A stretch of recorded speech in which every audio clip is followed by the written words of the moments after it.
I think that I've done it. I've owned a business, I've built it up, and I've sold it. Or at least for me, I wanted to share that version of me that was so focused on what other people thought and what I thought I wanted, but didn't actually really want. Next is that jump: 200,000, 300,000, 400,000, $500,000, etc. It's a lot more tangible, essentially. And so I've tried to give myself a lot more self-compassion this time around, where I do have financial goals for the business. I do still want to make a lot of money, and I do want my business to be successful.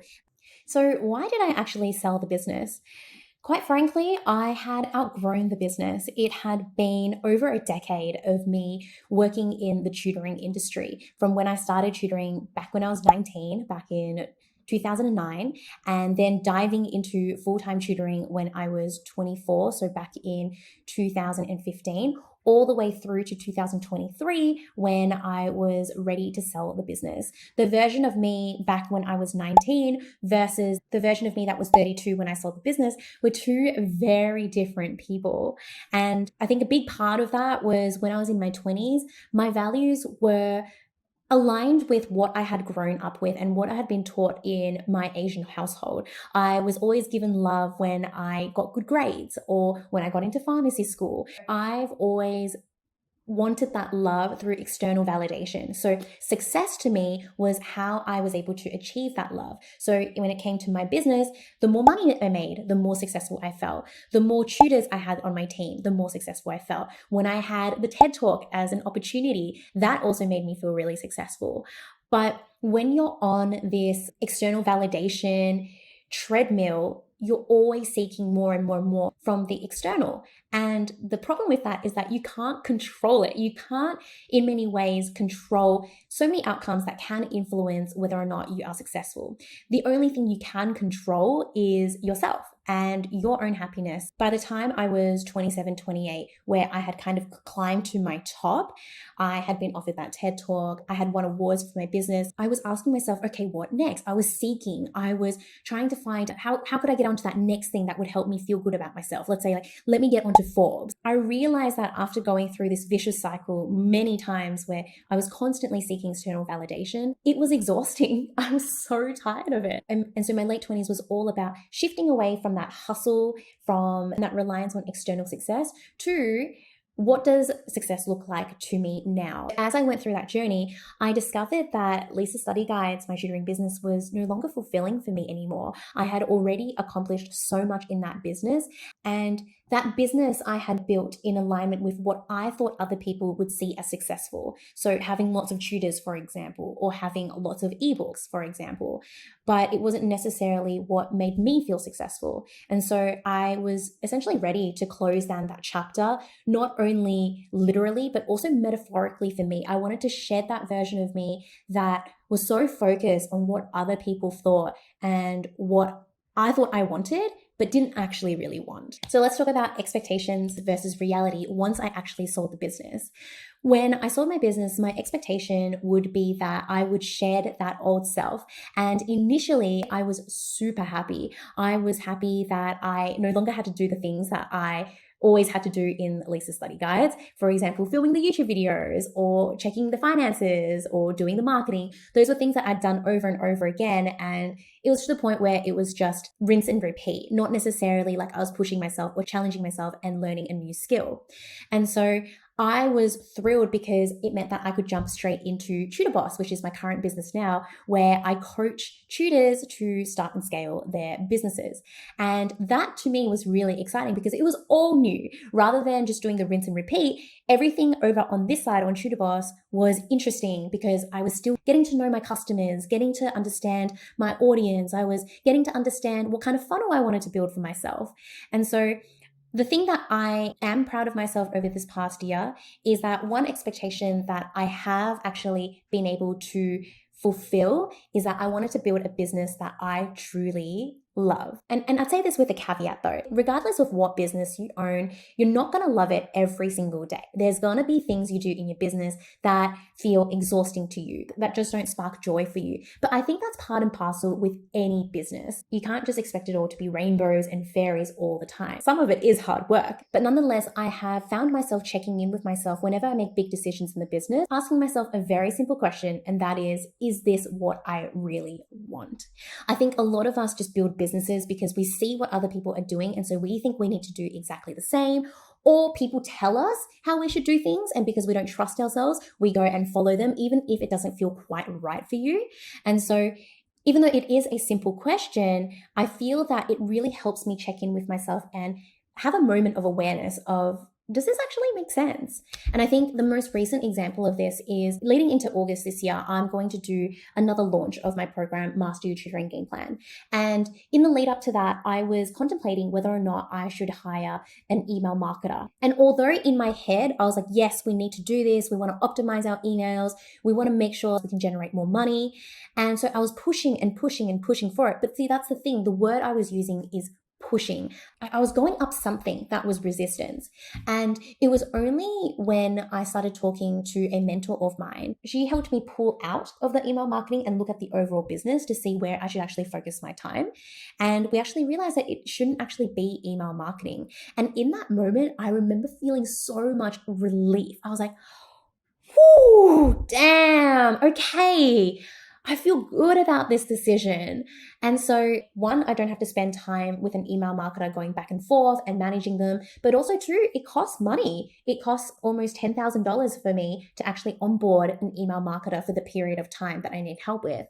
And so one advice I have for you is, if you're feeling some resistance, imagine as if you've already said no. And if you say no, do you feel a sense of relief? Because if you feel that relief, it means that you shouldn't be doing it anyway. Now, this was a positive expectation that came to fruition, but with reality and what didn't quite work out, I found that I was actually falling into the same old traps where I put so much pressure on myself to perform. And this results in a lot of stress and a lot of anxiety for me, which ultimately is self-imposed because I am my own boss. I get to manage my own time and I get to do whatever the fuck I want. And yet for some reason, it's like, even though I am my own boss, having the flexibility, being able to wake up whenever you want, being able to work wherever you want, the worst part of it is that I whip myself into shape as a boss. I whip myself as if I'm an employee. I set crazy deadlines upon myself to meet that often are not based on reality. And so I'm constantly feeling stressed. And that's just something that I thought, having sold the business, I would be able to just overcome. But clearly it's a really old habit of mine that's been built up over years. And even though it's 1 year later, to be honest, I feel like this is something that I'm still battling with, and I'm still finding myself trapped in that cycle of high pressure deadlines. And I'm still figuring out the solution to this. There are a lot of things I've been working on. So has the money changed me? So I made 6 figures selling the business. And to be honest, the money hasn't changed anything really. I was in a pretty privileged position having sold the business where I was already making an income that services my lifestyle. Because this money was basically a cherry on top, it didn't necessarily mean that it changed anything for me day to day. I'm not really materialistic. I'm not interested in nice cars. I'm not interested in nice handbags. I don't buy a lot of clothes. And all it really helped was offsetting my mortgage. So this is the house that I own and we have a mortgage on it. And so I was able to put that money into the mortgage so that it could help us reduce our interest rates, which is great. It's definitely a pro that I'm not complaining about. I'd also say that I didn't actually change that much either. I mentioned how I had hoped that selling the business would mean that metaphorically I could close that old chapter of myself, the one that was tied to external validation. But honestly, I feel that selling the business was just another way of me marketing myself and going, look at me, look how great I am. I was able to sell a business. And so it was more just like a success milestone, which again proved to me that I've got a lot of this proving energy that I need to deal with. My self-worth is not as complete as I would like for it to be, and it's still something that I'm working on. Am I happier now? Yes, I am happier now. I was really happy in LSG when I hired my tutors and I could impart my knowledge to them because I had recently been a tutor myself. But over time, that imparting knowledge got a bit stale. And so now where I get to coach tutors to actually build a business, which is a more relevant experience for me, a more recent experience for me, that definitely feels a lot more fulfilling. So in a work sense, I am happier, but I think more importantly, personally, I am also happier. And I think that's because I've been really working on me and redefining what success looked like for me. And so that's why Josh and I are actually moving to London. Well, it's not the primary reason, but it's one of the reasons why I actually want to uproot and try living overseas for a couple of years. I think that I've done it. I've owned a business, I've built it up, and I've sold it.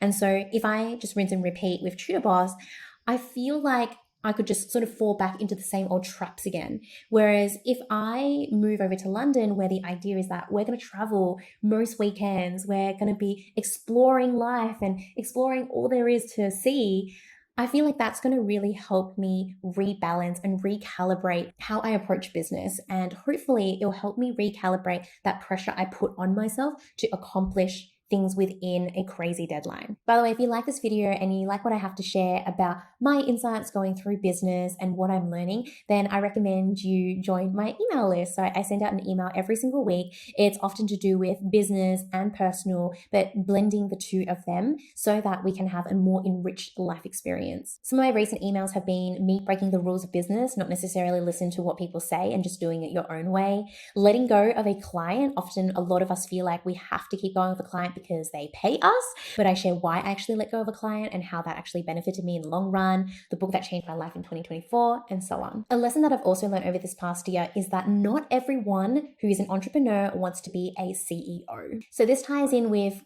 Karage Yu's question, many people feel they were happier working towards selling the business. Is this the same for you? So for me, what I've actually found really interesting, and I know that I'm not actually alone in this, is that I love being in the nitty-gritty of the business. I really enjoy the current stage of business I'm in, where you've already hit 6 figures, so you've validated your business idea and you're getting customers. And it's all about formulating and inputting in the systems and automations and people to actually help you scale into your 7-figure mark. Now, where I start to dislike business is when I actually have to start managing people. I don't enjoy managing people. I don't love being responsible for someone's salary, and to spend all day in meetings managing people is just not my idea of why I actually wanted to go into business. That's why I like working with contractors. So contractors are people who have their own businesses and you come together as a partnership to grow your business together. And that's without all the extra overhead, admin of paying them an ongoing salary, paying their retirement fund, and a lot of other employee related tasks. And so my piece of advice here is find out what your zone of genius is in your business. We're not all great at absolutely everything, although I know that for a lot of people, it's really hard for them to delegate because they feel like nobody can do it better than you. But believe me, there are people out there who can do it better than you. You just have to find them. And the second part of this is that you actually only find out what you don't like by first doing it. You can't know otherwise. And so I've already gone through that process of managing others in Lisa Study Guys, and I know that that's not necessarily something that I want to do for this business that I'm in now. And so how do you actually figure out what you do like in business? You need to continue testing and pushing the boundaries of what you do like. So as an example, I really love doing one-on-one client work. I love getting to know my clients on a deeper level, and I love being able to follow their journey and see their success because I get to enjoy that too. Now, what I've learned though is even though I like one-on-one clientele work, if I have too much of it, I start to resent it. So there was a period of time when I had around 8 to 10 clients that I was looking after, and I just remember feeling exhausted and burnt out and just resentful to my clients, even though it wasn't their fault at all. It was all on me, but I just couldn't handle it. It was too much. And so now I understand that I need to scale it back. And for me, the magic number is having 3 clients. 3 clients is the sweet spot because it means that I get that dose of what I really enjoy, having that one-on-one meeting, but not pushing it too far where it then starts to feel more like an obligation and I'm showing up when I don't necessarily feel 100%. When I have fewer clients, it's more likely that I can show up with 100% of myself just because I'm not being swamped with it all the time. So my recommendation here is just know that when it comes to business, there's never an end state for you to understand what you like. You're constantly testing and iterating and seeing what actually suits you. And what suits you at this point in time might not actually suit you in a year's time or even in 6 months' time. And so always check in with yourself to see what is it that I'm enjoying about my business right now and what is it that I'm not. And if there's something that you're not, then do something about it. My next lesson is that hustling is not the answer. I really embrace Cal Newport's slow productivity philosophy. You want to do fewer things, you want to work at a natural pace, and you want to obsess over quality. What I found when I was constantly rushing and operating from a source of anxiety is just that anxiety builds more anxiety. Like, just because you finish your to-do list for the day, that anxiety might go away temporarily, but it will always come back the next day as you sit down and look at your new to-do list. And that feeling of constantly rushing, of trying to beat the time, of trying to be as productive as possible is something that I now refuse to live by. When I sold my business, my stress levels were through the roof. You can see I spent over 11 hours on this particular day actually in high stress. And I realized something was wrong when I looked at Josh, my partner, and his stress levels were like 10 minutes or less. So that's what made me realize that my literal health was suffering because of the way I was approaching work. What I learned from a recent book called 4,000 Weeks is how we only have, if we live until 80, 4,000 weeks in our lives. And because we only have 4,000 weeks, which honestly doesn't sound like a lot, most of us default by living in the state where we feel like we need to be as productive as possible because we're trying to fight against the most finite resource we have, which is time. But what the author of 4,000 Weeks argues is that why don't we actually accept the fact that we have 4,000 weeks and recognize that no matter what, every single decision we make in life means that we sacrifice something else. When I read that, I almost felt like I had permission to slow down because I realized that if I do slow down, it does mean that I'm saying no to something and setting that boundary. I've actually found by slowing down that I'm actually able to enjoy myself a lot more. I feel that the quality of my work is a lot higher, and so I'm a lot more proud of the work that I'm putting out there. And if, for example, I create a landing page and that landing page doesn't convert as well as I hoped it would, I'm still grateful that I took the time to do it to the best of my ability. Whereas if I was rushing through it and it didn't do well, then I feel like I would just get frustrated at myself. Like, why didn't you do better? Why didn't you put in a better effort? This is not the best quality you could have done. And so that's just not how I want to be thinking about business anymore and about life too. Now, over this past year, after having sold my business, I actually came to realize something that I had been missing the entire time. With Lisa Study Guides, I spent majority of my years working by myself without any coaches or mentors. And I think it's because at that time, I had the mentality that I could just figure it out. And the thing is, this type of thinking is a bit of a trap because yeah, you can definitely figure it out. But the question is, how long is it going to take you to actually figure it out? And what could you be doing with that time you saved if somebody were to tell you the answer right now? I've really adopted this mentality over this past year and gone a little bit ham, to be honest, in terms of investing in the right people to support me on this journey. Because within a year of me jumping into this business full time, the business has already made $200,000. The speed of which this business is growing is much faster than what was achieved in Lisa Study Guides. Granted, I am more experienced now, and so that definitely helps.